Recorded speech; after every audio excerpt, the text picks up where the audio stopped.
Assalamualaikum warahmatullahi wabarakatuh. Kita mulakan dengan membaca Quran Al-Fatihah. A'udzubillahi minasyaitonirrajim. Bismillahirrahmanirrahim. Alhamdulillahi rabbil alamin. Ar-Rahmanir-Rahim. Maliki yaumiddin. Iyyaka na'budu wa iyyaka nasta'in. Ihdinas siratal mustaqim. Siratal ladzina an'amta 'alaihim ghairil maghdubi 'alaihim waladdallin. Amin. Bismillahirrahmanirrahim. Alhamdulillah. Alhamdulillahilladzi hadana li hadza wa ma kunna linahtadiya laula an hadanallah. Asyhadu an la ilaha illallah wa asyhadu anna Muhammadan 'abduhu wa rasuluh. Allahumma salli ala sayyidina Muhammad wa ala ali sayyidina Muhammad. Allahumma faqihna fid din wa 'allimna ta'wil. Allahumma hdina siratal mustaqim siratal ladzina an'amta 'alaihim minan nabiyyin was-siddiqin wasyuhada'i was-salihin wa hasuna ulaika rafiqa ya arhamar rahimin. Asbahna wa asbahal mulku lillah walhamdulillahi la syarika lah. La ilaha illa huwa wa ilaihin nusyur. Asbahna ala fitratil Islam wa kalimatil ikhlas wa ala dini nabiyyina Muhammadin sallallahu alaihi wasallam wa ala millati abina Ibrahim hanifa wa ma kana minal musyrikin. Allahumma arinal haqqa haqqan warzuqna ittiba'ah wa arinal batila batilan warzuqna ijtinabah. Rabbi shrah li sadri wa yassir li amri wahlul 'uqdatam min lisani yafqahu qawli. Rabbi yassir wa la tu'assir wa tammim bil khair ya karim. Amma ba'd. Alhamdulillah, yang berbahagia, yang dimuliakan Dr. Haji Syed Ayub Syed Mustafa Al-Qudri dan juga Puan Hajah Kartikawati binti Muhammad yang merupakan founder kepada Yayasan SKB dan juga syarikat SKB Sdn Bhd. Sekarang ini saya meyakini mereka masih berada di London rasanya. Kan masih di London. Kita doakan agar dikurniakan kesihatan dan juga dikurniakan keselamatan sepanjang musafir. Kalau dia bersama dengan kita pada pagi ini, kita mohon dia doakan kita banyak-banyak, kerana orang yang bermusafir ini orang yang doanya sangat mustajab. Orang bermusafir. Bukan kata musafir ke London, ke Mekah saja. Kita pergi Langkawi, asal lebih musafir ni lebih 2 marhalah. Berdoalah, kerana doa orang musafir itu salah satu doa yang sangat mustajab. Jadi insya-Allah, dan juga kita muliakan pada seluruh ahli-ahli usrah Miftahul Jannah. Ahli-ahli usrah Miftahul Jannah. Miftah artinya kunci, Al-Jannah artinya syurga. Mudah-mudahan dengan kuliah ilmu, dengan usrah kita ini, pada setiap pagi Rabu, akan memberi suatu kunci untuk membuka pintu syurga. Sesuai dengan hadis Nabi SAW, man salaka tariqan fi ilman, sahalallahu lahu tariqan ilal jannah. Barang siapa yang mendatangi kuliah-kuliah ilmu, maka Allah Subhanahu Wa Taala mempermudahkan jalan untuk masuk syurga. Jadi Miftahul Jannah artinya kunci syurga. Mudah-mudahan kita bertemu di dalam taman-taman syurga di dunia ini. Allah Subhanahu Wa Taala memberi kesempatan dan peluang kepada kita semua akan berkumpul kembali di dalam syurga Allah yang sebenar di akhirat nanti dengan izin Allah. Perbanyakkan doa, Allahumma inni as'alukal jannah. Doa pendek tetapi sangat power. Doa pendek tapi sangat hebat. Allahumma inni as'alukal jannah. Allahumma inni as'alukal jannah. Baik, ada yang kata tak ada suara. Yang lain ada suara, dapat suara tak? Sebab yang lain tengah-tengah duk masuk lagi ramai tu. Biasa dekat-dekat 1,000 orang. Oh, kita ada hampir 400. Baik, ramai yang tengah masuk lagi. Baik, yang lain ada suaranya. Baik. Jadi saya cadang pada semua kita yang mengaji hari Rabu di bawah usrah Miftahul Jannah ini, yang terdiri daripada warga kerja, semua warga kerja SKB Sdn Bhd, semua para usahawan-usahawannya, para stokis Nexusnya, dan juga turut sama adalah grup-grup pengajian kita lah yang setiap Saban hari bersama. Maka kita semua berkumpul pada hari Rabu ni atas platform Usrah Miftahul Jannah. Usrah Miftahul Jannah. Kita ucap tahniah, terima kasih yang tidak terhingga kepada Dr. Haji Syed Ayub, Syed Mustafa Al-Qudri, Puan Hajah Kartikawati, Puan Hajah Hatini Abdullah dan juga Datin Umi Kalsum. Awal dulu ketika mereka bersama dengan saya dalam ibadah haji belasan tahun dulu, balik-balik kita buka kelas pengajian grup-grup ni. Rupanya dengan izin Allah sampai sekarang sudah berbelas-belas tahun. Sampai sekarang kekal setiap pagi Rabu. Dulu secara fizikal, sekarang ni kita bagi peluang kepada sahabat-sahabat yang jauh untuk makluman pada Puan Nesh dan semua. Ada sahabat kita daripada Brunei Darussalam, ramai daripada Brunei, daripada Singapura, daripada Johor, Kedah, seluruh tanah air, mudah-mudahan. Dan ada seorang jamaah kita daripada Australia, setiap hari dia menetap kat sana, setiap hari Puan Syarifah, setiap hari mengikuti kelas-kelas kita dari Australia. Jadi termasuk usrah kita ni, saya yakin beliau bersama dengan kita. Baik, muslimin muslimat yang dirahmati, hari ini hari 1 Muharram. 1 Muharram 1445 Hijrah. Muharram ini kata Nabi di dalam hadis yang sahih, seafdal puasa selepas daripada Ramadan adalah puasa pada bulan-bulan Muharram. Dan seafdal solat selepas solat fardu adalah qiyamul lail. Maka kita mengambil kesempatan, kita masuk tahun baru, Muharram ini, 1445 Hijrah, yang pertama saya cadang, sesuai dengan kitab kita, Tibul Qulub, mari kita ubah hati kita kepada hati yang lebih jernih. Hati yang inginkan kebenaran, hati yang benci kepada kemaksiatan, hati yang tidak ada dendam, dengki dan segala mazmumah dan tidak ikhlas, hati yang hanya fokusnya kepada penghambaan kepada Allah. Dia ibarat orang naik rumah baru. Salam ma'al hijrah, kata Kak Jamilah kita ya. Baik, orang naik rumah baru, tak ada bawa tempayan pecah tu kan. Rumah lama ada tempayan pecah, selipar Jepun tak sing tu, ada sebelah bawa juga rumah baru. Itu memang masalah betul kan. Pasu pecah tinggal kan. Kemudian periuk-periuk belanga yang dah sumbing tu tinggal. Naik rumah baru, menyemak aja. Naik rumah baru, bawa perabot-perabot, alat-alat yang boleh pakai lagi, yang masih elok, yang elok-elok saja.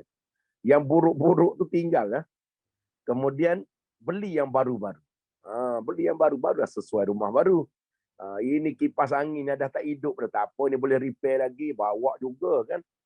Jadi menyemakkan. Begitulah juga bila orang masuk tahun baru tapi masih membawa akhlak yang lama, akhlak yang buruk. Yang perkara buruk-buruk bawa tahun baru, itu dia panggil tidak ada perubahan diri.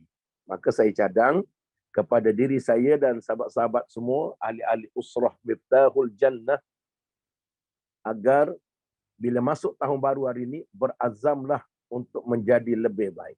Berazamlah untuk menjadi lebih baik. Sebagaimana kata Sayyidina Umar Al-Khattab radhiyallahu anhu. Kalau sekiranya hari ini lebih buruk, hari ini lebih baik dari semalam. Iman, akidah, akhlak, pribadi, cinta Allah, ingat mati, lebih baik pada semalam, itu orang-orang yang sukses. Orang yang cemerlang. Tapi kalau hari ini dengan semalam, tahun ini dengan tahun kemarin, tak ada perubahan, orang tu yang sia-sia. Amal tak berubah. Masuk tahun baru jangan seronok. Bukan berarti memang umur kita makin panjang, Tapi hakikatnya patut jangan orang yang sambut birthday patut jangan ucap birthday. Ucapkan dia selamat hampir menuju ke liang lahat. Patut macam tu kan. Lain kali beli kek jangan tulis happy birthday. Sana luah. Tulis bersiaplah untuk ke alam barzah kerana awak makin dekat. Patut macam tu baru bagi peringatan. Macam Piramli tu. Bagi pak mentua dia hadiah masjid. Ataupun belilah kek yang berbentuk batu nisan. Tengok dia boleh makan tak? Jadi begitulah. Sebab kita sering terlupa. Sambut hari jadi, konon umur panjang. Kalau umur panjang dalam ketaatan, itu dipanggil bagus. Tapi kalau umur panjang dalam kemaksiatan, itu dipanggil kecelakaan.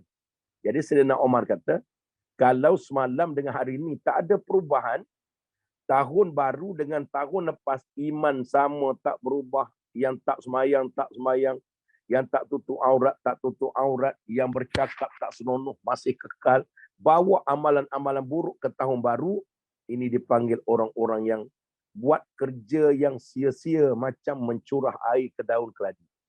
Konon nak takung air, curah air daun keladi, air tak lekat.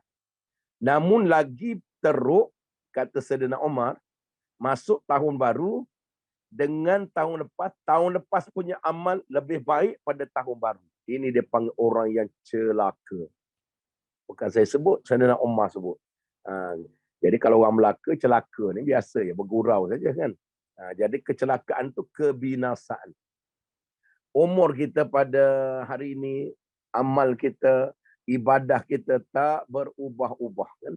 Itu dipanggil kita duduk dalam keadaan yang sangat dahsyat dari sudut kehidupan, fikir-fikirkanlah. Baik, muslimin muslimat yang dirahmati, yang dikasihi oleh Allah Subhanahu Wa Taala. Jadi salah satu azam kita pada tahun baru, Ma'al Hijrah, awal Muharram. Orang panggil sebab apa Ma'al Hijrah? Kalau saya tanya, sebab apa bila masuk satu Muharram ni dipanggil sambut Ma'al Hijrah? Adakah hijrah Nabi berlaku bulan Muharram? Jawapannya tidak. Hijrah Nabi bermula pada bulan Safar. Kemudian Nabi sampai di Madinah pada tepat 12 Rabiul Awal. Nabi sampai di Quba 8 Rabiul Awal. Nabi keluar daripada Gua Sur pada 1 Rabiul Awal. Nabi keluar daripada rumah 26 Safar. 26 Safar, 3 malam, 4 hari duduk dalam Gua Sur. Kemudian 1 Rabiul Awal, Nabi baru bergerak melalui jalan tepi laut. Saya pernah lalu jalan tu beberapa kali. Saja ajak Pak Arab sana, tolong bawa saya jalan hijrah Nabi yang betul. Dia bawa lah sambil kita pergi makan nasi Arab.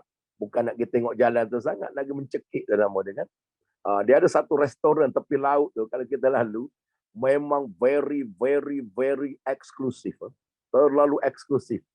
Jadi Pak Arab tu bawa saya makan dalam kapal.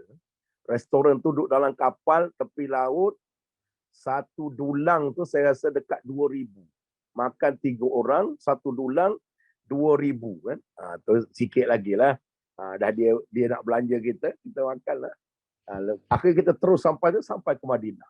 Sampai ke Quba, sampai Madinah. Baik. Di situlah ada satu telaga, dipanggil telaga ataupun telaga Rauha. Bir Rauha.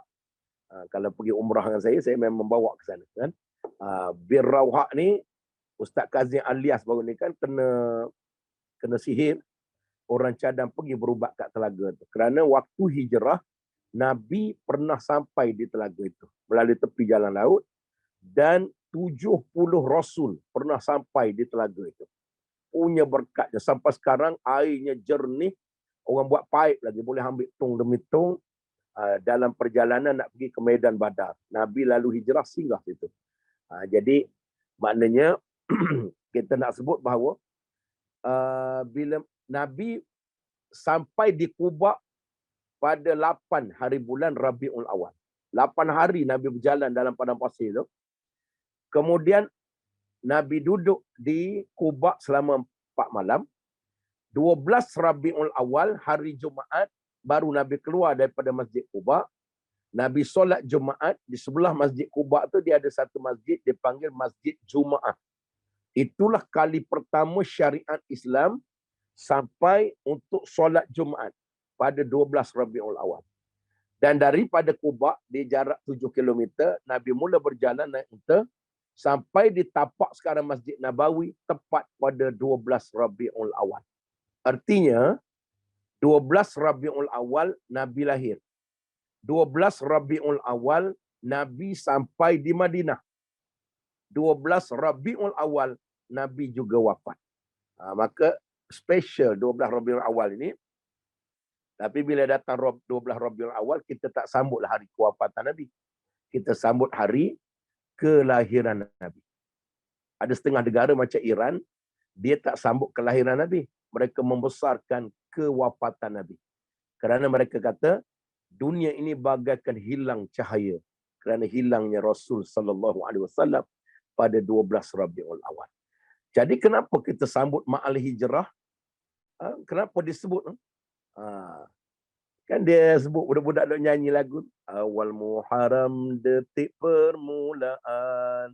Kan? Peristiwa hijrah tu. Kenapa sambut Muharram? Ulama bersepakat. Bila masuk satu Muharram, Muharram ni bulan orang baru sampai haji. Jadi orang nak buat perubahan diri, maka bermula Muharram.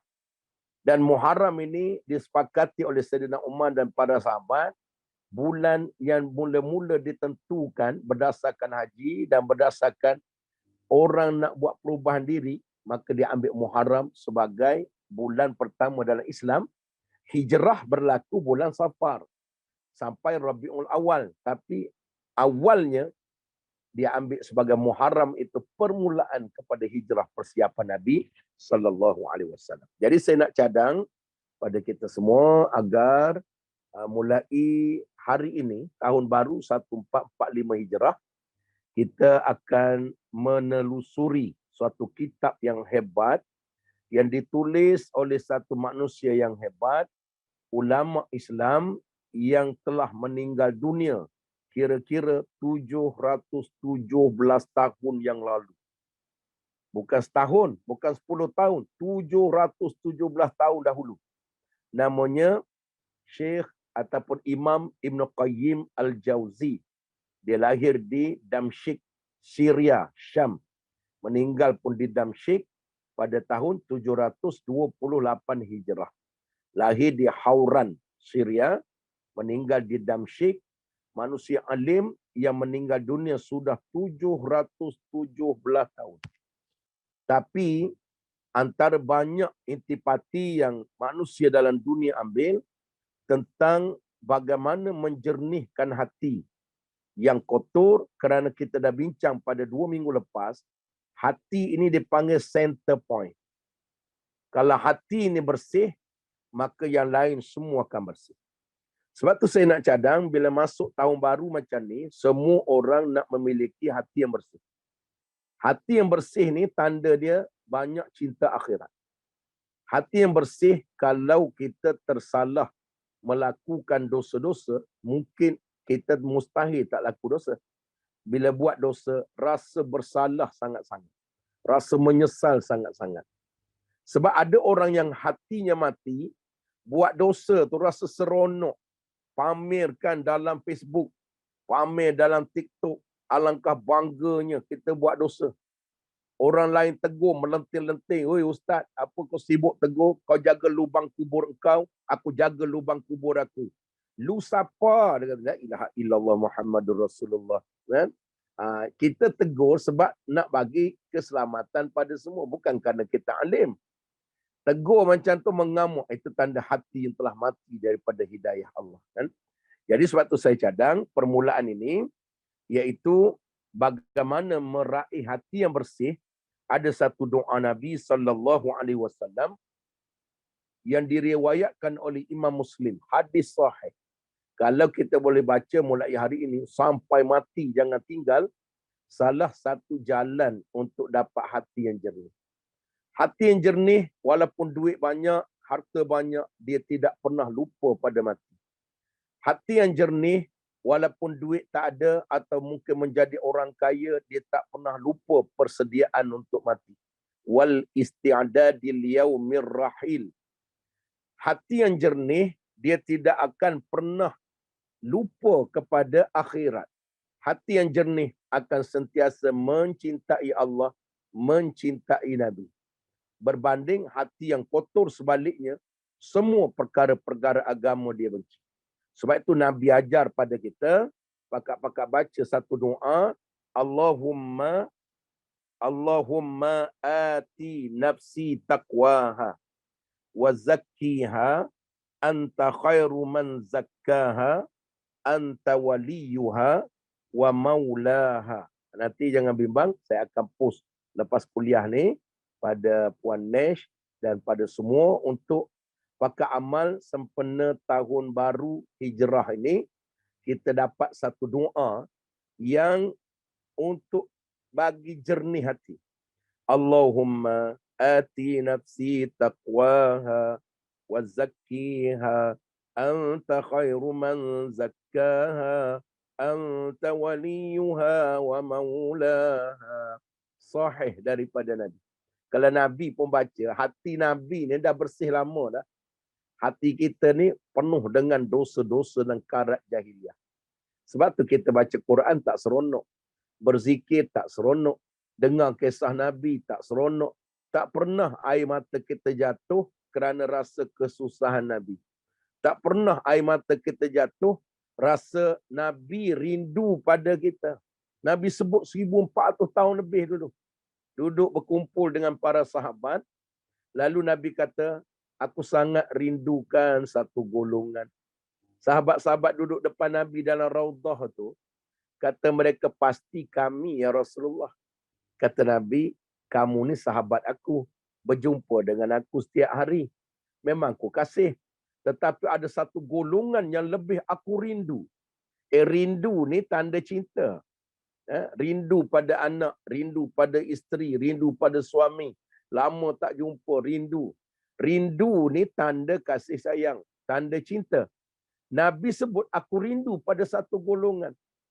Sahabat kata, kalau macam tu siapa ya Rasulullah? Mereka tu di kalangan umat aku. Tak pernah melihat wajah aku. Tak pernah mendengar suara aku. Tak pernah bertemu dengan aku.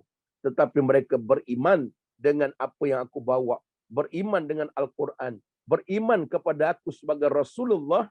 Mereka telah umat akhir zaman yang tak pernah tengok aku.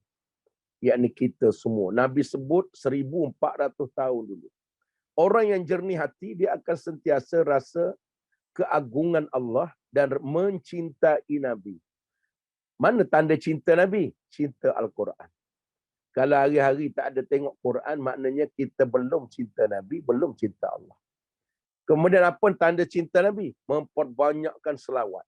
Kita kalau ingat pada kawan, kita WhatsApp, kita SMS, kita WhatsApp, hantar Facebook, tanya khabar. Rindu pada anak, kita call. Rindu pada Nabi, tanda cinta, tengok lidah kita satu hari berapa banyak kita kata mulut cinta kepada Nabi, berapa banyak yang kita ingat Nabi. Salah satunya adalah selawat kepada Nabi. Cinta kepada Nabi adalah dengan memperbanyakkan amal sunnah Nabi. Cinta pada Nabi, belajar tentang Nabi. Mencontohi akhlak dan menteladani segala kehidupan Nabi. Itu dia panggil cinta Rasul. Tapi kita cakap saja. Tapi kita hidup macam Yahudi Nasara. Tak ada pengikut Nabi. Makan cara orang putih. Berpakaian cara orang putih. Kemudiannya didik anak cara orang putih. Dan pelbagai lagi. Tapi kita mulut kita sebut cinta pada Allah. Cinta pada Rasul. Tapi hakikatnya tidak macam itu. Jadi insyaAllah jangan bimbang. Saya akan postkan sempena dengan Ma'al Hijrah ini. Satu doa untuk ubah hati kita jadi baik. Dan Nabi sebut orang yang banyak baca doa ini. Lama-kelamaan hatinya akan lembut. Hatinya akan jernih. Benci maksiat. Cinta Allah dan ketaatan. Allahumma ati nafsi taqwaha. Wa zakkiha. Anta khairu man zakkaha. Anta waliyuha wa maulaha. Ya Allah, anugerahkanlah kepadaku jiwa ketakwaan kepadamu. jiwa yang rasa takut kepadamu, hati yang rasa takut padamu. Kita minta pada Allah. Sucikanlah dia, wazakkiha, sucikanlah dia, jiwaku, hatiku ini, kerana engkaulah anta khairu man zakkaha. Kerana engkaulah sebaik-baik zat yang mensucikan. Kita minta jiwa ni rujuk pada hati. Kita minta pada Allah agar wazakkiha, agar kau tolong bersihkan hati kami, kerana anta khairu man zakkaha. Anta, engkau yang paling sebaik-baiknya untuk mensucikan hati. Anta waliyuha, sesungguhnya engkaulah wali, wa maulaha, wali ni pelindung, pemberi pertolongan, keselamatan, penjagaan. Anta waliyuha, engkaulah sebaik-baik penjaga. Wa maulaha, dan engkau sebaik-baik pelindung. Kalau sering baca hadis ini, riwayat sahih daripada Imam Muslim, daripada Nabi. Kalau Nabi pun amal, saya nak cadang kita semua jangan tak amal. Kesan daripada amal ini, lama-lama baca Quran sampai boleh menangis, berzikir sampai boleh keluar air mata. Kemudian ibadah walaupun berat rasa seronok. Kan? Kemudian nafsu akan diturun, direndahkan. Syaitan tak buat. Kita jadi kotor hati sebab ikut syaitan. Maka membacanya mudah-mudahan Allah jernihkan. Allahumma ati nafsi taqwaha. Tolong bersihkan hati kami ya Allah. Wa zakkiha, dan juga tolong anugerahkan pada kami takwa. Wa zakkiha, kau tolong bersihkan, cucilah hati kami. Anta khairu man zakkaha, sebab engkaulah sebaik-baik yang boleh membersihkan hati. Anta waliyuha, engkaulah sebaik-baik pemberi, engkaulah sebaik-baik penjaga. Wa maulaha, engkaulah sebaik-baik pelindung. Jadi mudah-mudahan pada pagi ini kita mulakan dengan doa itu, dan insya-Allah mana nak dapat ustaz? Jangan bimbang. Kita akan bagi lepas kuliah ni masuk dalam mana-mana grup, dan akak-akak abang-abang sempena tahun ini sebarkan kebaikan ini. Baik. Kata ulama, hati ini ibarat cawan yang kotor. Kalau kita sekadar isi air jernih ke dalam cawan yang kotor, kekotoran itu tidak akan hilang. Malah air jernih itu yang akan dikotorkan. Kalau kita isi air jernih, tapi kita cuci, kita kikis kekotoran di dalam cawan itu, kemudian kita terus isi lagi air jernih, kotoran di dalam cawan akan hilang, dan air dalam cawan hanya tinggal air yang jernih sahaja. Ini perumpamaan ulama. Yang mengaji kitab Qalbun Salim kemarin, dengan saya kita dah sebut proses di dalam ilmu tasawuf. Ramai orang minum air guna cawan tak basuh. Dia rasa macam okey je, tak payah basuh, tak apa. Minum cawan 4 tahun dah tak basuh cawan. Minum air Milo tak basuh, letak atas sink. Esok ambil cawan sama, kemudiannya masuk Milo, masuk teh, masuk kopi. Cawan tak basuh. Jadi akhirnya yang kita minum itu kotoran demi kotoran, kuman demi kuman. Tapi kita rasa macam bagus. Jadi proses dia, basuh dulu. Bila basuh, kita masuk air yang baik-baik, baru dia berkhasiat. Begitulah juga dengan hati yang dipanggil takhalli. Takhalli artinya kena cuci dulu. Selagi tak cuci, kita sumbat dengan perkara baik dalam hati, dia tetap kotor hati kita. Ramai yang telefon. Dia panggil detox hati. Kak Dayang kata kan, betul? Takhalli, detox hati. Produk SKV ada satu dia panggil detox. Neutral. Neutral. Siapa yang khusus masalah, boleh hubungi Puan Nash.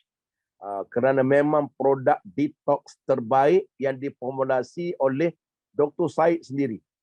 Dr. Said sendiri dia doktor perubatan. Jadi dia sendiri yang buat. Saya dok kawan Dr. Said ni dah 21 tahun. 21 tahun. Dulu kami ke mana satu Malaysia dia berdua. Berdua bagaikan pasangan kekasih. Kan? Bagi kata-kata alam berdua. Kan? Pergi ceramah sana, ceramah sini. Baik. Detox. Jadi kena buang dulu. Kemudian dah buang baru kita isi. Dah isi barulah dia panggil tajalli, takhalli, tahalli. Beza kha dengan ha. Takhalli buang, cuci. Tahalli masukkan input yang positif, ikhlas, redha, syukur. Dan akhir sekali tajalli dia panggil penguasaan rasa. Sebab itu baca Quran seronok. Ada orang boleh berzikir sampai ratus ribu. Sebab apa? Sebab tahalli, takhalli, tahalli, tajalli. Kita nak baca 10 kali pun rasa macam nak terkencing. Kan? Rabi'atul Adawiyah boleh selawat pada Nabi 50,000 kali sehari.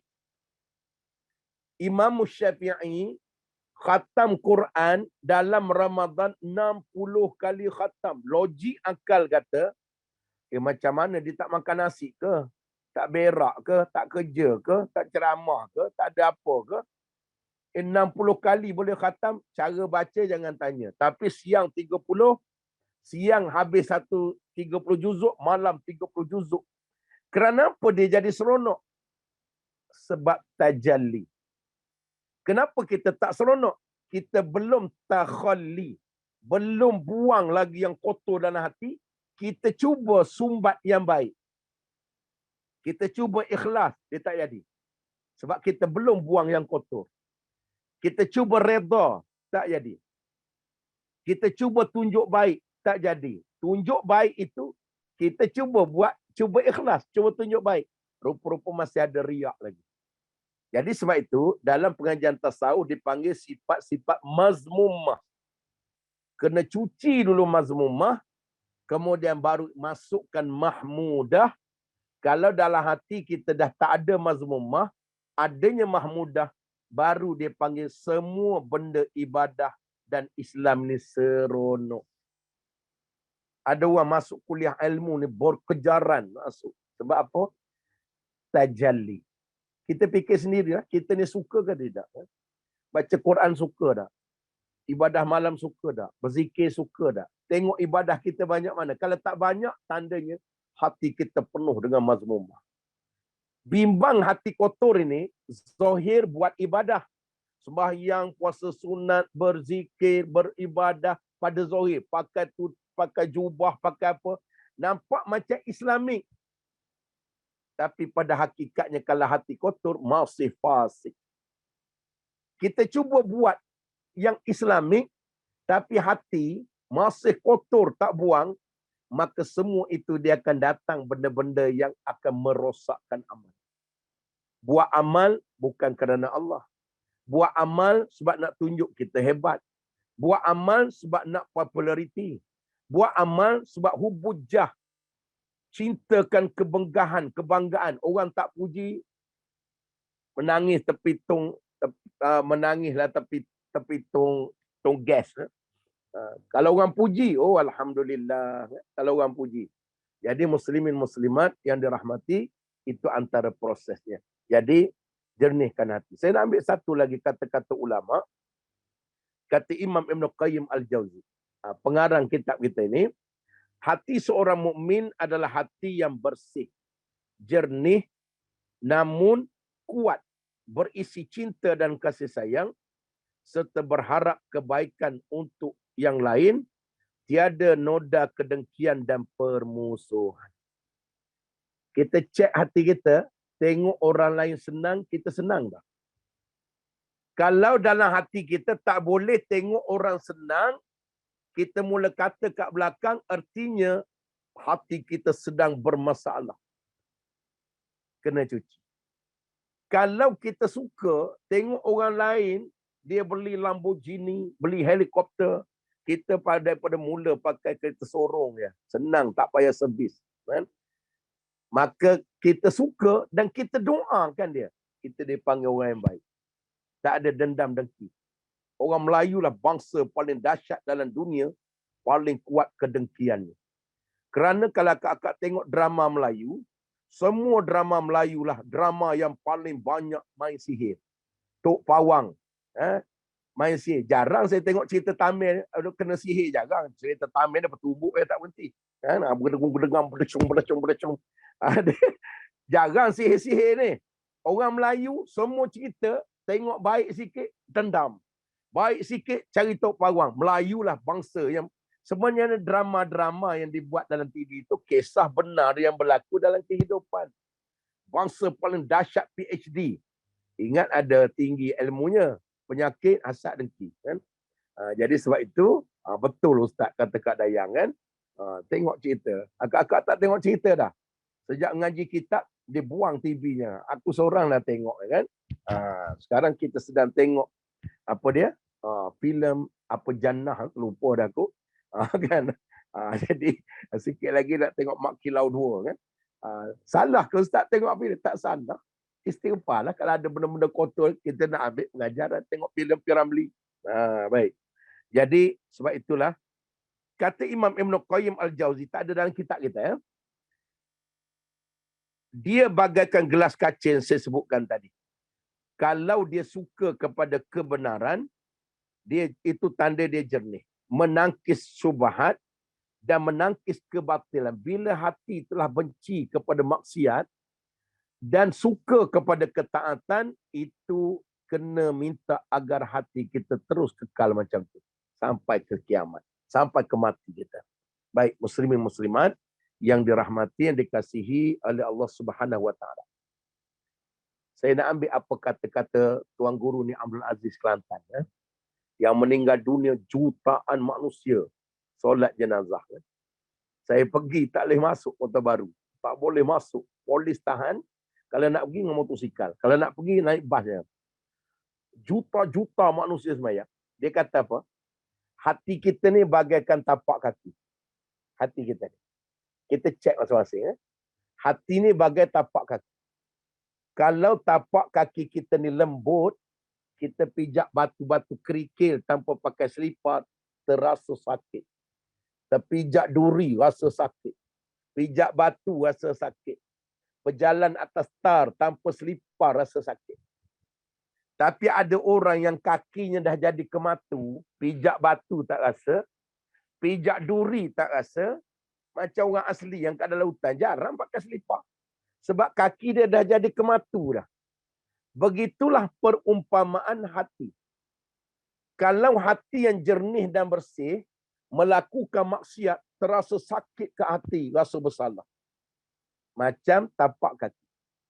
Orang yang hatinya telah keras, buat salah pun kadang-kadang tak menyesal, malah bangga dengan kesalahan maksiat yang dia buat.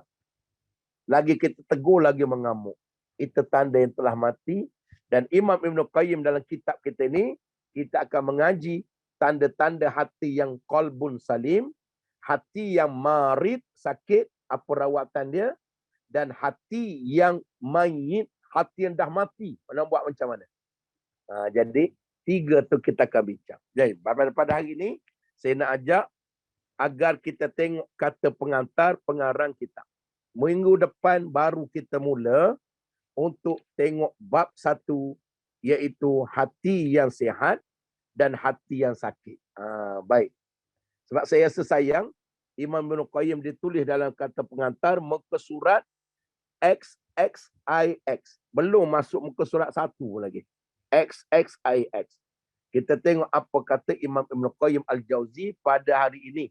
Minggu depan, kepada yang belum ada kitab, saya cadang boleh order macam Puan Nesh sebut tadi, daripada Galeri Adin. Kita dah ada stok 500 kitab. 500. Jadi, rugilah ulama yang 700 tahun lebih dah masih hidup dalam hati manusia. Kita tak dengar, dan dia ni dipanggil pakar rawatan hati dan juga ke arah bawa diri kita kepada Allah. Baik, kita tengok muka surat XXIX. Yang belum ada kitab, maka boleh pakat-pakat dengar saja dan ambil iktibar. Ya Allah, kata pengantar penulis. Ya Allah, berikanlah rahmat kepada kami dari sisimu dan sempurnakanlah bagi kami petunjuk yang lurus dalam urusan kami. Selawat serta salam semoga tetap tercurah kepada junjungan kita Nabi Muhammad sallallahu alaihi wasallam. Baik. Ayat ini kat mana dalam Quran? Imam Ibn Qayyim memulakan, ya Allah, berikanlah rahmat kami pada sisimu, sempurnakanlah bagi kami petunjuk lurus dalam semua urusan kami. Masih ingat dalam grup-grup pengajian saya pesan jangan tinggal hari-hari baca doa ini. Suratul Kahfi ayat 10. Surah Al-Kahfi ayat 10. Saya nak cadang semua hafal. Sehingga kan seorang ulama hadis di Turki, dia pegang bahu Datuk Seri Dr. Zulkifli Al-Bakri, ulama kita, mantan Menteri Agama kita dulu. Dia ni manusia alim dalam negara kita ni, tapi sangat tawaduk. Sangat tawaduk. Masjid kat rumah saya ni panggil dia. Kita selalu panggil. Kalau dia datang dan buku-buku dia majoriti saya ada. Saya suka.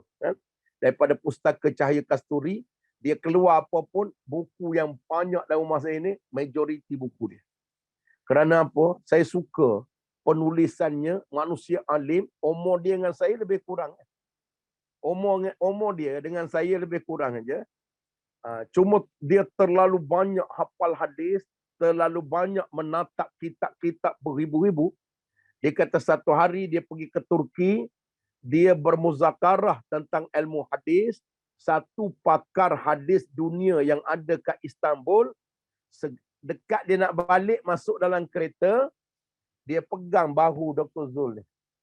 Dia pegang, dia pesan, hantar banyak-banyak baca ya. Al-Kahfi ayat 10. Rabbana atina min ladunka rahmah wa hayyi' lana min amrina rasyada. Ayat 10. Saya nak cadang, minggu depan saya akan tanya sorang-sorang. Siapa tak boleh hafal, jangan keluar link ni 3 hari 3 malam. Nanti kat next kita akan tengok. Ayat 10. Jangan tak baca sampai ulama dia pegang ulama. Ulama dengan ulama. Hebatlah. Dia pegang baru ni sampai pesan. Jangan lupa ya. Baca banyak-banyak dalam hidup. Kerana doa ini melengkapi keseluruhan permohonan kita. Iaitu, Rabbana atina min ladunka rahmah. Wahai Tuhanku, berikanlah rahmatmu pada kami, pada sisimu. Apa makna rahmat? Rahmat ni hidayah. Rahmat ni hati lembut. Rahmat ni kasih sayang. Rahmat ni adalah kecintaan kepada Allah. Rahmat ini kecukupan rezeki. Rahmat ini kekayaan. Rahmat ini ketenangan, kebahagiaan, kedamaian, keharmonian. Apa semua benda dalam dunia ni rahmat. Dia kata bila kita minta Al-Kahfi 10 tu, seolah semua benda dalam dunia yang baik-baik ni kita minta. Rabbana atina min ladunka rahmah wa hayyi' lana min amrina rasyada. Wahai lana min amrina rasyada. Wahai Tuhan kami, bagilah kami pada kami petunjuk yang lurus. Atau dengan perkataan lain, tolong pimpin kami, jangan sesatkan kami. Dalam apa? Bagilah petunjuk, bagilah jalan, selesaikanlah masalah. Wahai lana min amrina rasyada. Dalam semua urusan kami, ya. Urusan bisnes, urusan rumah tangga, urusan ekonomi, urusan hubungan jiran-jiran, urusan memperbaiki agama, urusan dunia, urusan apapun dalam hidup, urusan kesihatan yang sakit, semua dia duduk dalam doa. Rabbana atina fid dunya hasanah wa fil akhirati hasanah. Dah aku pun salah baca. Rabbana atina min ladunka rahmah wa hayyi' lana min amrina rasyada. Tengok ulama besar. Tu dia kan. Ada yang dah tulis pada Kak Nes dah tulis dalam grup yayasan tu. Iaitu ulama besar ni mula mukaddimah dengan satu doa yang sangat power yang kita kena semua amal. Kalau saya cadang baca 10 pagi, 10 kali pagi, 10 kali petang. Kita akan rasa macam mana Allah ubah hati kita ke arah kebaikan. Kita akan rasa sikit demi sikit Allah pimpin kita dalam segenap urusan. Dulu kita jahil, Allah pimpin kepada ilmu. Dulu kita susah, Allah pimpin kepada senang. Dulu kita sakit jiwa, Allah pimpin pada tenang. Dulu rumah tangga kita bergolak tak berhenti, Allah pimpin kepada kebahagiaan. Semua benda, dulu orang benci kita, Allah pimpin kepada kasih sayang. Dulu kita tengok anak kita pun menyampah, Allah pimpin kepada keseronokan kecintaan. Kerana rahmat dan pimpinan, dua benda paling besar. Jadi saya nak cadang, tengok hebatnya pengarang kitab. Nak huraian tu pun tak habis hari ni kan. Jadi sebab tu dia mulakan dengan ayat 10 suratul Kahfi. Saya cadang minggu depan semua kena hafal. Kan? Ambil seminggu ni. Kalau tak hafal, makan kismis. Kan? Dah makan Ustaz, tak hafal juga. Kalau tak hafal, ambil 3 lori kismis. Kan? Jadi mudah-mudahan boleh hafal. Kan? Rabbana atina min ladunka rahmah wa hayyi lana min amrina rasyada. Kalau dah hafal, paling senang bawa dalam sembahyang. Doa bahasa Arab yang dah hafal, bawa dalam sembahyang. Bila nak baca Ustaz? Sebelum bagi salam. Dalam hadis sahih Muslim, punya banyaknya doa Nabi baca dalam tahiyat akhir. Hamidum Majid. Sebelum bagi salam, salah satu doa, bacalah doa ini. Rabbana atina min ladunka rahmah wa hayyi lana min amrina rasyada. Zuhur baca, asar baca, maghrib baca, isyak baca, subuh baca, semayang sunat baca, semayang duha baca, semayang tahajud baca, semayang hajat baca, semayang taubat baca, tahiyatul masjid baca, qabliyah ba'diyah baca. Lama-lama mustahil Allah tak bagi dua ni. Itulah penjagaan hati yang terbaik. Al-Kahfi ayat 10 dengan doa Nabi nanti saya post. Baik. Segala puji bagi Allah yang menampakkan sifat keagungannya kepada para kekasihnya. Saya baca mukaddimah ni pun berkali-kali saya nak baca kitab dia, sudah lama dah, puluhan tahun dah nak baca. Baca mukaddimah saja pun bergetar hati rasa.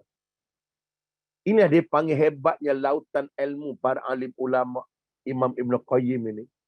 Penulisannya saja kalau kita hayati menggetarkan jiwa. Jadi sebab itu dia tulis apa? Segala puji bagi Allah yang menampakkan sifat keagungannya kepada para kekasihnya, menerangi hati mereka dengan melihat sifat kesempurnaannya, yang mengenalkan dengan apa yang dia berikan berupa nikmat keutamaan, sehingga mereka tahu bahawa Allah adalah zat yang Maha Esa, Maha Tunggal, yang bergantung kepadanya segala sesuatu dan tidak ada menyengetuinya, dan zat dan sifatnya juga pekerjaannya.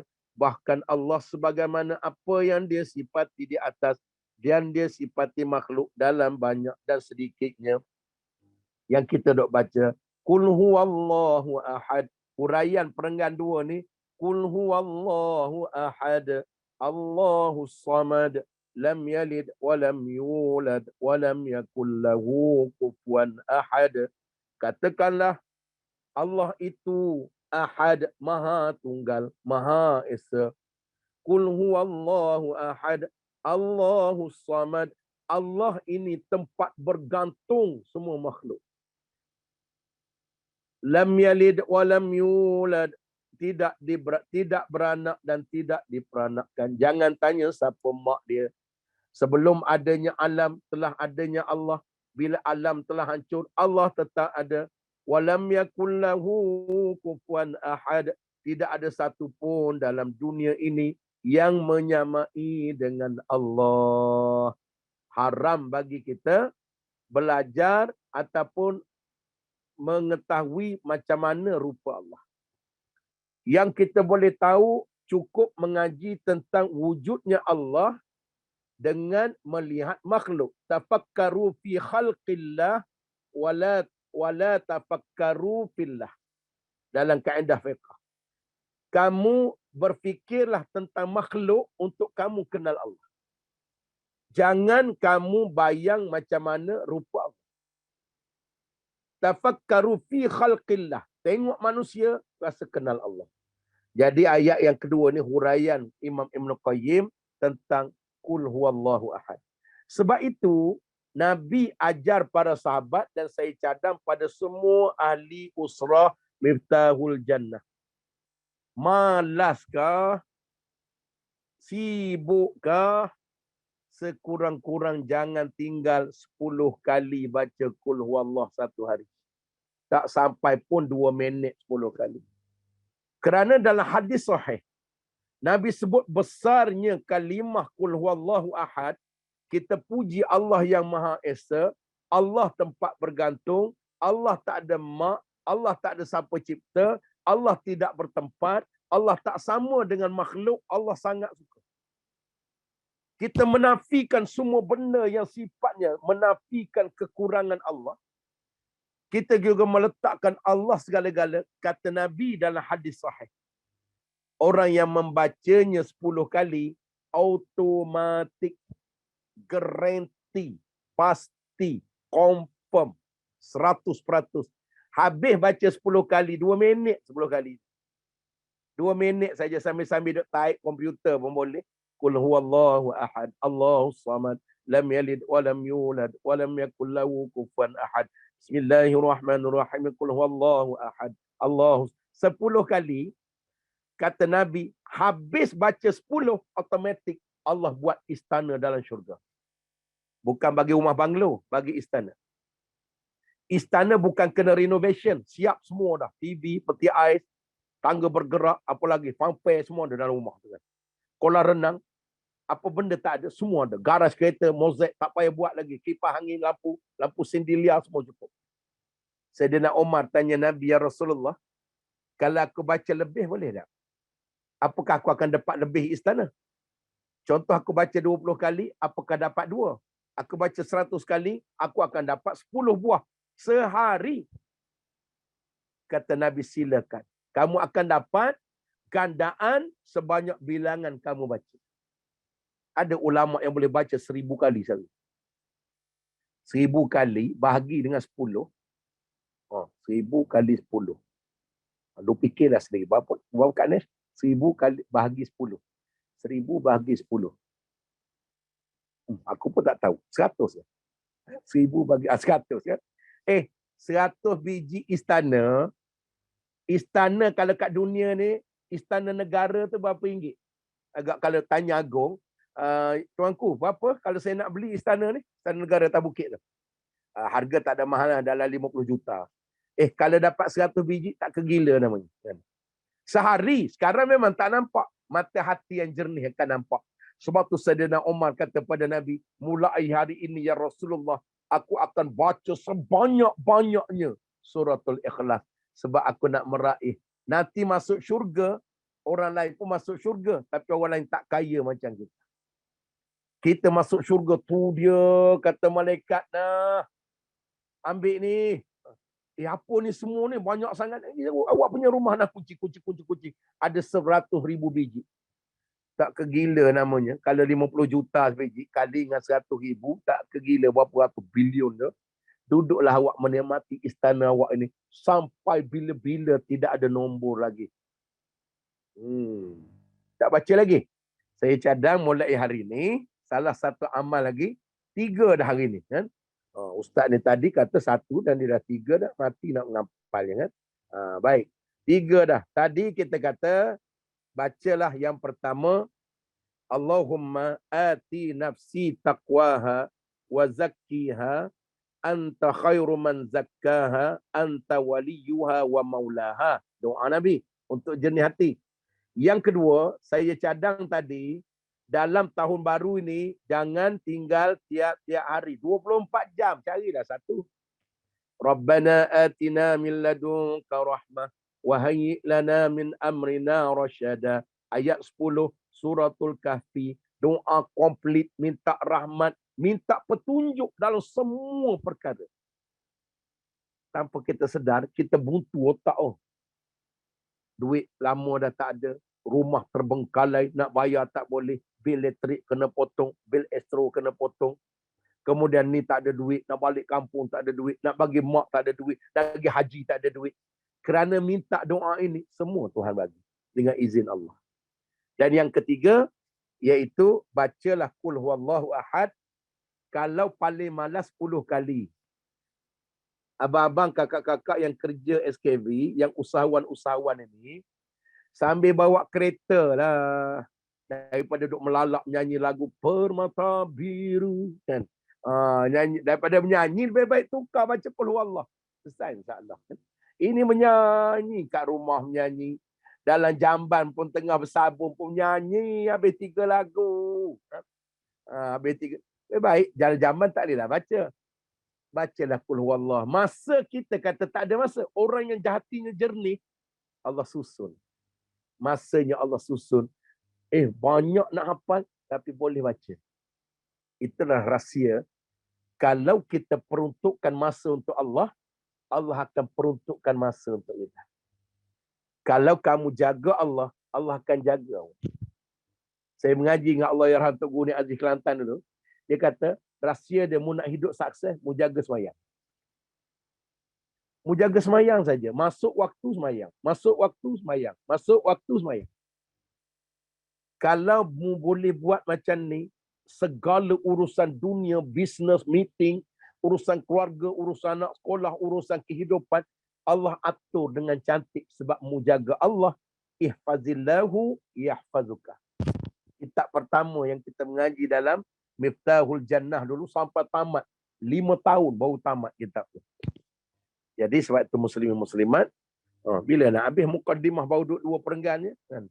Ni dah pukul berapa dah kat ni? Pukul 9.17 Ustaz. Ya Allah ya Tuhanku. Baru 2 perenggan, macam mana nak habis kata pengantar ni? Ada 5-6 muka surat lagi. Baik. Tidak seorang pun yang bisa menghitung pujian pada Allah. Sebab tu saya kata, cuba baca mukaddimah ni slow-slow baca. Kalau terkesan hati kita, ada something wrong dalam hati kita, memang bagus. Sebab apa? Semua kata-kata ni boleh jadi gementar hati.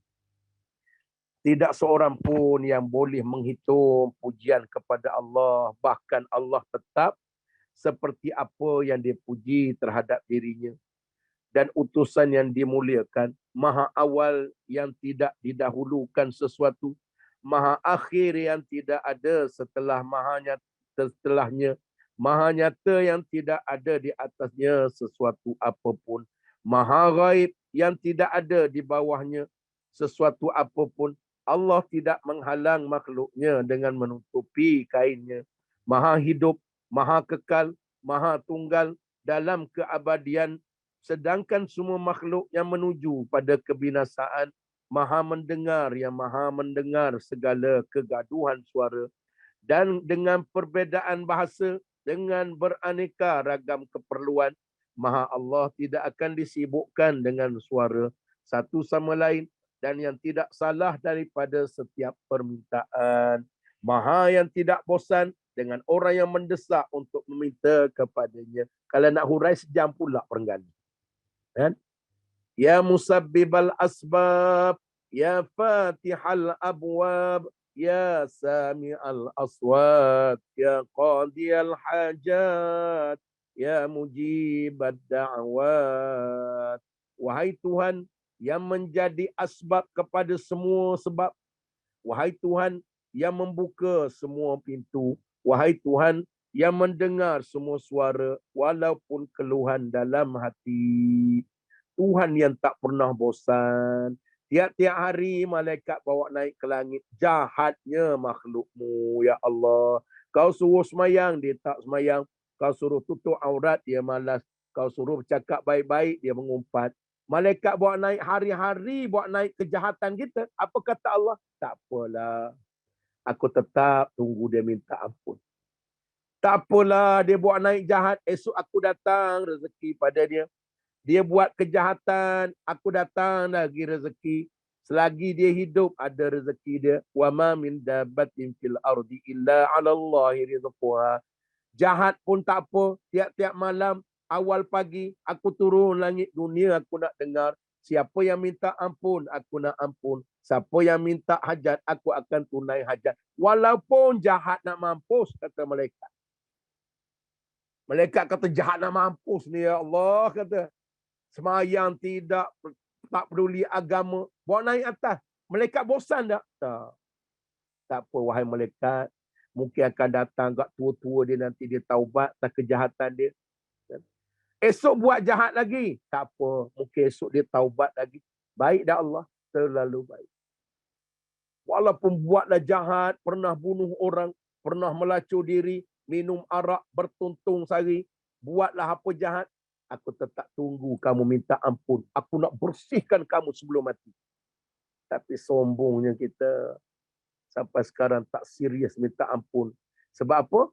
Kita terpedaya dengan iblis. Kita rasa kita sudah tukar jadi orang baik. Sudah pakai tudung, sudah semayang, sudah duduk kuliah ilmu. Kita tertipu rasa macam kita sudah baik. Hakikat kita belum baik. Hati belum baik, mulut belum baik, mata belum baik, telinga belum baik, kaki tangan belum baik, perut belum baik, dan sumbat benda haram dan syubhat tiap-tiap hari. Tapi bawa naik pada Allah. Malaikat kata jahat hari ni. Allah kata tak apa. Nanti dia sakit, dia apa, dia minta, aku tetap bagi. Pernah tak Tuhan bosan? Kadang-kadang kita mendesak, kata Imam Ibn Qayyim. Ada setengah kita minta hajat. Ya Tuhan, kenapa tak dapat lagi? Jiran sebelah dah dapat beli rumah, aku terus menyewa. Jiran sebelah sudah beli, buat balik Porsche, aku terus pakai kancing 650. Jiran sebelah baru beli gelang pokong, aku apa gelang pun tak ada, apa getah gelang saja. Jiran sebelah baru beri rantai rabuh, aku dapat rantai basikal. Kenapa ya Tuhanku tak ada? Kadang kita desak Tuhan, aku ni orang baik ya Allah. Aku semayang, aku zakat, aku haji, aku buat baik. Kenapa aku tak dapat, mereka dapat? Allah bosan tak dengan desakan kita? Tak. Kata Tuhan, wa qala rabbukum ud'uni astajib lakum. Kamu mintalah pada aku sampai masa nanti aku wajib bagi. Tuhan tak bagi sebab Tuhan nak bagi kita sabar. Tuhan nak bagi sebab Tuhan suka dengar rayuan kita. Ya sami'al aswat. Wahai Tuhan, ya Allah, wahai Tuhan yang mendengar semua suara, semua keluhan. Aku tak bagi lagi hajat kamu, aku tangguhkan sebab aku suka dengar suara permohonan kamu. Tapi kamu jangan bimbang sampai masanya aku bagi. Kalau tidak di dunia, aku bagi kamu sakit, aku bagi kamu susah, aku bagi kamu miskin, aku bagi kamu derita, aku bagi kamu ujian. Atas dunia kamu minta tak dapat, masuk di alam kubur. Daripada ayat wa qala rabbukum ud'uni astajib lakum. Kamu minta pada aku, garanti aku bagi. Mungkin bukan di dunia sebab Allah nak ampun. Aku bagi di alam kubur. Muslimin muslimat, baru dapat muka surat satu tadi. Tak habis lagi. Sebab saya baca berulang-ulang kali dan berbelah-belah kali baca daripada dulu. Bab pengenalan, belum lagi bab 1, belum bab 2, belum bab 3, belum bab 4. Baca mukaddimah pun berjurai-jurai mata. Rasa kebesaran Allah, hinanya kita manusia masih sampai sekarang hati kita belum makrifat kepada Allah. Allah tak pernah bosan kita minta. Allah tak pernah merajuk. Walaupun kita buat jahat, aku tetap bagi nikmat. Semayang baru umur 65 baru start semayang. Umur 60 baru pakai tudung. Umur 20, 30, 40 pakai tudung saji saja. Allah kata tak apa. Nanti aku bagi kemaafan kalau dia minta maaf. Sampai tua dah, tua bangka, nenek kebayan pun masih jahat lagi. Tak apa, kata Allah. Mudah-mudahan nanti dekat nak mati dia taubat, aku ampun dosa dia.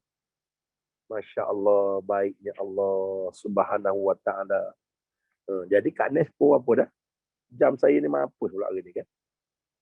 9.24 dah. Kita berhenti di situ. Tak apalah, panjang sikit mukadimah sebab saya nak kongsi apa rasa hati saya. Baca sikit-sikit sampai faham.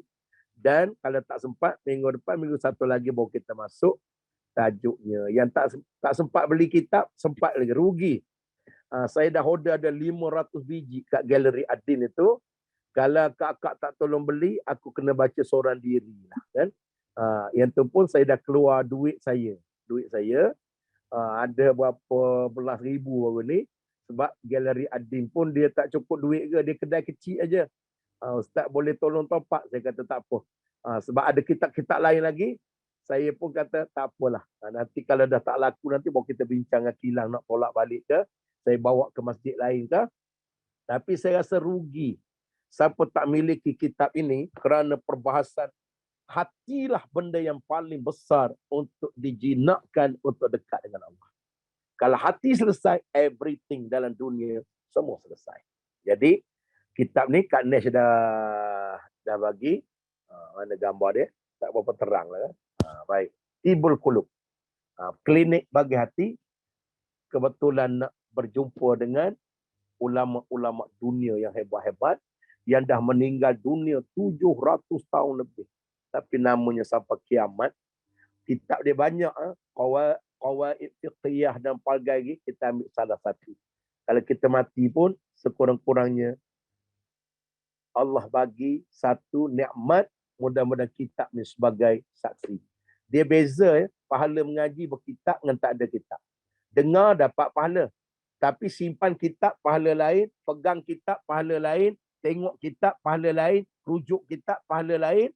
Maka sebab tu milikilah RM45 saja. 45 ke berapa tahu? RM50 lebih kurang. Tapi dia boleh tahan selama 300 tahun sebab kulit tebal. Beli kasut tumit tinggi, raya haji dah tukar kasut lain. Buat tempah baju walaupun sutra Cina, tahun depan tempah baju lain. Dan makan lagi teruk, makan akhir jadi tai, kan. Kemudian beli rumah, lama-lama jadi buruk. Beli kereta, lama-lama jadi besi buruk. Beli kitab, anak kita, cucu kita bersambung. Buat library kat rumah. Adakan satu, kalau tak ada bilik, buat satu almari, dia panggil maktabah mini. Mini maktabah, mini perpustakaan. Baik, saya buka satu dua soalan Kak Nesh kalau ada yang nak bertanya tentang hati ke, tentang sakit hati. Okey, silakan. Ada soalan nak tanya? Kalau malu nak tanya, boleh boleh masuk dalam ruangan chatting. Ada nak tanya soalan? Tolong bagi semula nama kitab. Nama kitabnya Tibul Qulub. Tib ini ubat. Tib ni, dia panggil klinik. Mana dah tadi? Tak berapa terang ni dia. Tibul Qulub. Tibul Qulub. Imam Ibn Qayyim Al-Jauzi. InsyaAllah, kan? Tak dapat, di-mute kan, kata Kak Nesh. Di-mute kan, tak dapat nak tanya soalan. Baik. Cuba lagi sekali, Puan. Okey, cuba satu dua soalan. InsyaAllah. Assalamualaikum Ustaz. Doa jernih hati tu macam mana Ustaz tadi? Tak ada nak tak apa, nanti saya hantar. Kalau nak salin sini dia panjang kan. Ya. Allahumma ati nafsi taqwaha. Panjang. Kalau nak tulis dia panjang. Nanti saya postkan dalam grup mengaji saya pun saya post, dalam grup Yayasan SKB pun saya post. Nanti Kak Nesh akan bantu masukkan dalam grup Usrah Miftahul Jannah. Jadi kita masuk semua. Jadi akak-akak abang-abang, bila dapat saja doa ni sahih daripada Nabi. Macam mana nak bagi dapat pahala berjalan terus walau ribu tahun? Ibu-ibu share dengan anak-anak. Share dengan adik-beradik. Share dengan kawan-kawan. Share dengan kawan-kawan taman. Daripada duk share resepi kuih saja. Yang tu pun okey. Cuba bagi doa. Ni tahun baru ni awak baca doa ni untuk jernih hati. Bila hati jernih, everything semua jadi seronok. Kan? Tengok anak seronok, tengok isteri seronok. Sekarang tengok isteri tak seronok. Tengok laki pun menyampah. Kan? Sebab hati kita ada masalah. Tengok kawan-kawan menyampah. Jangan dalam hati kita jangan ada benci. Jangan ada benci. Kalau kita nak sampai pada Allah, Habis tu orang tu khianat kita Ustaz, dia zalim kita, dia fitnah kita, tak apa, kita maafkan. Kita dengan dia dah tak berkawan lagi, kurangkan berkawan, tapi jangan ada benci. Nabi sendiri pun tunjuk akhlak macam tu. Ketika Wahsy yang bunuh Sayyidina Hamzah dalam perang Uhud, dicincang lumat, pak saudara Nabi, bila Wahsy ni masuk Islam minta maaf dengan Nabi, Nabi kata aku dah lama maaf. Tapi Nabi tak tengok muka dia. Kerana apa? Setiap kali aku tengok muka kamu, aku teringat jahatnya, kejahatan yang kamu buat pada bapa saudara. Sayyidina Sayyidina Hamzah.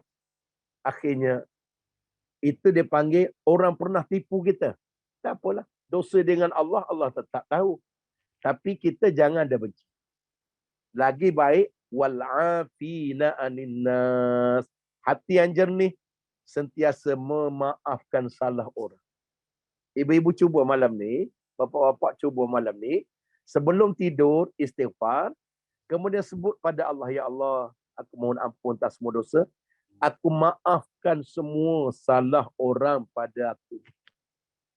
Untunglah dia Ustaz, dia buat jahat kat kita. Jahat dia itu Allah tak pernah tak tahu. Allah yang balas, bukan kita balas. Tapi hati kita akan rasa bangun pagi esok, hip-hip hori, rasa tenangnya walaupun tak ada duit.